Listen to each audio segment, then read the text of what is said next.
विद्यार्थी मित्रांनो नमस्कार. मी श्रीहरी वाळा तुमच्यासाठी एक खास व्हिडिओ घेऊन आलो आहे.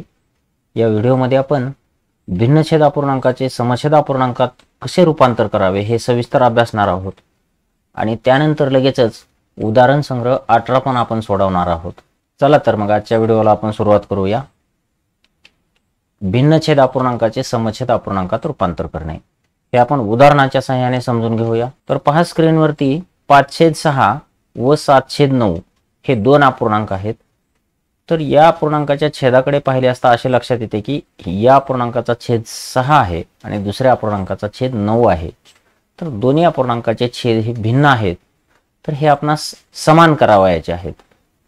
तर यासाठी काय करावं लागेल, तर आपण हे जे छेद आहेत 6 व 9, तर 6 व 9 या संख्यांच्या पटीतील संख्या शोधायची. पटीतील संख्या शोधणे म्हणजे काय, तर त्या पाड्यातील संख्या शोधायची, म्हणजे 6च्या पाड्यातील आणि 9च्या पाड्यातील या संख्या आपण शोधूया. 6च्या पटीतील संख्या 6, 12, 18, 24, 30, 36, 42 याप्रमाणे अनेक संख्या असतील आणि 9च्या पटीमध्ये सुद्धा 9, 18, 27, 36, 45, 54, 63 याप्रमाणे अनेक संख्या असतील. तर पहा इकडे लक्षपूर्वक पाहिले असता आपल्या असे लक्षात येते की 6च्या आणि 9च्या पटीमध्ये 18 ही संख्या आहे, सामायिक आहे, म्हणजे दोन्हीच्या पाड्यामध्ये आहे. तसेच दुसरी संख्या 36 पण आहे. पहा याप्रमाणे सामायिक संख्या सुद्धा अनेक सापडतील. तर या ठिकाणी आपण या दोन संख्यापुरता विचार करूया. तर 6च्या आणि 9च्या पटीमध्ये 18 आणि 36 या संख्या आहेत. तर आपणास काय करायचे आहे, यामधील लहान संख्या घ्यायची आहे. म्हणजे 6च्या आणि 9च्या पटीमध्ये असणारी लहान संख्या कोणती आहे, तर 18. तर आपण या दोन्ही अपूर्णांकाचा छेद 18 करूया. म्हणजे पटीतील जी लहान संख्या असते तेवढा छेद आपण करायचा.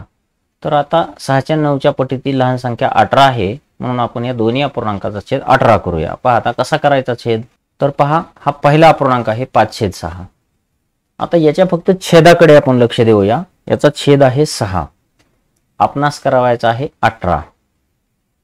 तर 6च्या किती पट 18 आहे, तर 6च्या तिप्पट आहे 18. म्हणून आपण याच्या छेदाला 3 ने गुणूया.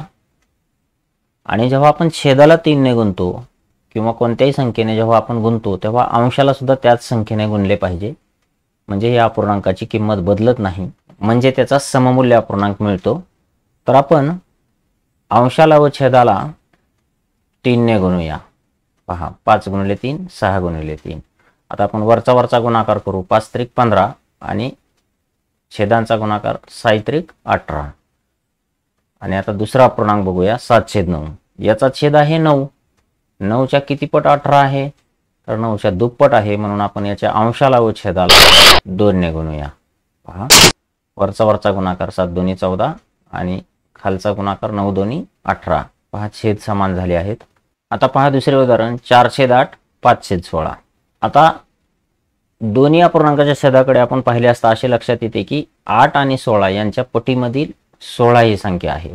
दुसऱ्या अपूर्णांकाचा छेद 16 आहे, हा पहिल्या अपूर्णांकाच्या पटीत आहे, म्हणजे 8च्या दुप्पट आहे हा.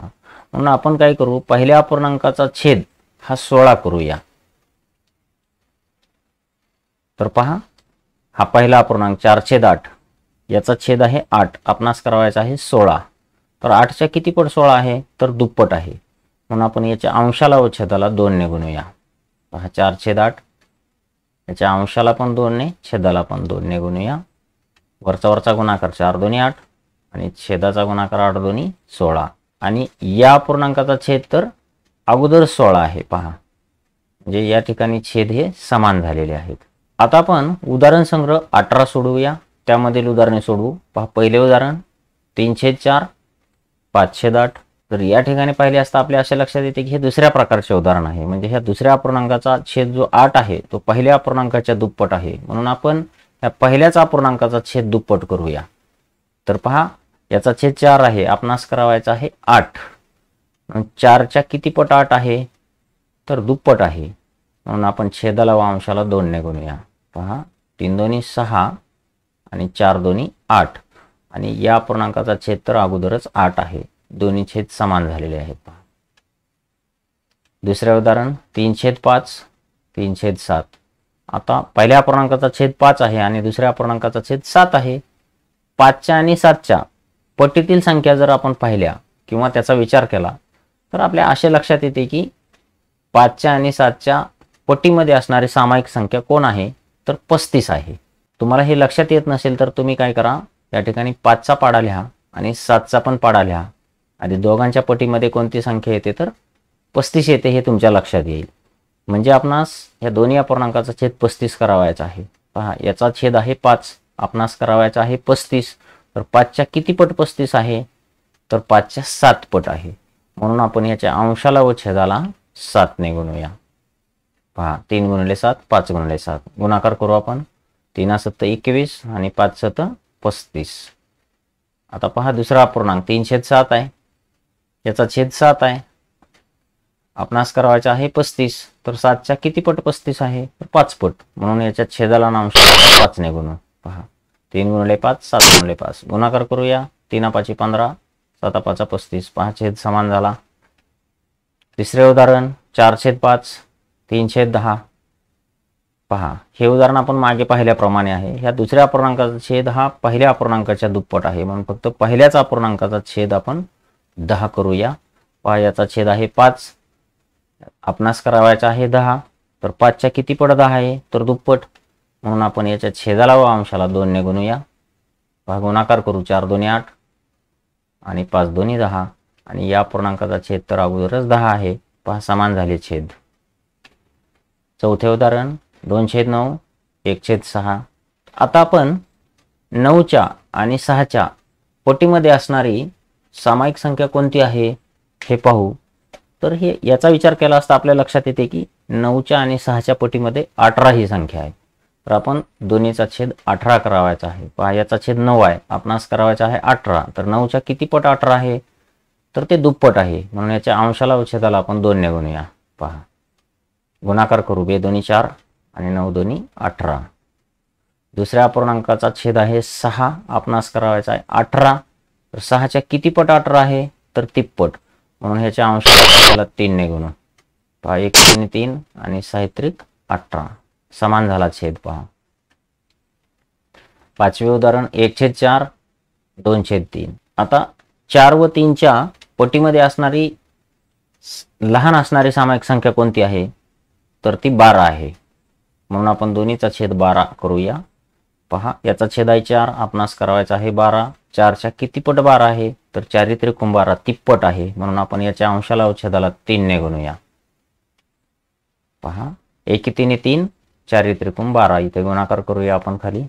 पहा, अंशाचा गुणाकार 1 3 3 आणि छेदाचा गुणाकार 4 त्रिकोण 12. आता पहा, याचा छेद आहे 3, आपणास करावायचा आहे 12. तर 3च्या किती पट 12 आहे, 3च्या चौपट 12 आहे, म्हणजे 4 पट आहे. म्हणून आपण अंशाला छेदाला 4 ने गुणू. हा, गुणाकार करू. 2 चौक 8 आणि 3 चौक 12 छेद समान झालेत.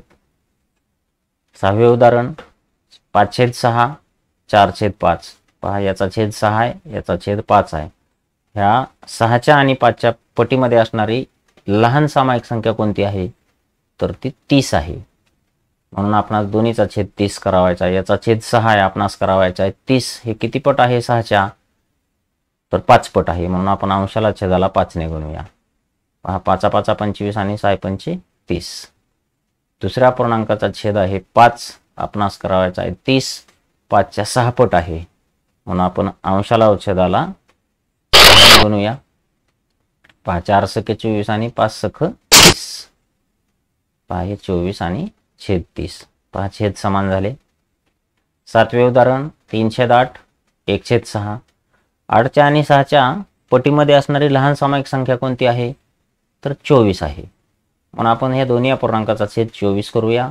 पहा, पहिल्या अपूर्णांकाचा छेद 8 आहे, आपणास करावायचा आहे 24. 8च्या किती पट 24 आहे, तर 8च्या तिप्पट आहे. म्हणून याच्या अंशाला व छेदाला आपण 3 ने गुणूया.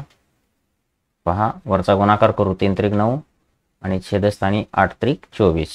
दुसऱ्या अपूर्णांकाचा छेद आहे 6, आपणास करावायचा आहे 24. तर 6च्या 4 पट 24 आहे. म्हणून याच्या अंशाला व छेदाला आपण 4 ने गुणूया. पहा, गुणाकार 1 4 4 आणि छेदस्थानी 6 चौक 24. पहा, छेद समान झालेत. आठवे उदाहरण 1/6 आणि 4/9. 6च्या आणि 9च्या पटीमध्ये असणारी लहान सामायिक संख्या कोणती आहे? तर 18 आहे. म्हणून आपणास या दोन्ही अपूर्णांकाचा छेद 18 करावायचा आहे. पहिल्याचा छेद आहे 6, आपणास करावायचा आहे 18. तर 6च्या किती पट 18 आहे? तर 6च्या तिप्पट आहे. म्हणून याच्या अंशाला आणि छेदाला 3 ने गुणूया. पहा कितीने 3 आणि 6 18. पहा दुसरा अपूर्णांक आहे 4/9. याचा छेद आहे 9, आपणास करावायचा आहे 18. तर 9च्या किती पट 18 आहे? तर दुप्पट. म्हणून अंशाला छेदाला 2 गुणू. पहा गुणाकार करूया. 4 2 8 आणि छेदस्थानी 9 2 18. अशा प्रकारे आपण भिन्न छेद अपूर्णांकाचे रूपांतर समछेद अपूर्णांकात कसे करायचे ते अभ्यासून उदाहरण संग्रह पण सोडवला आहे.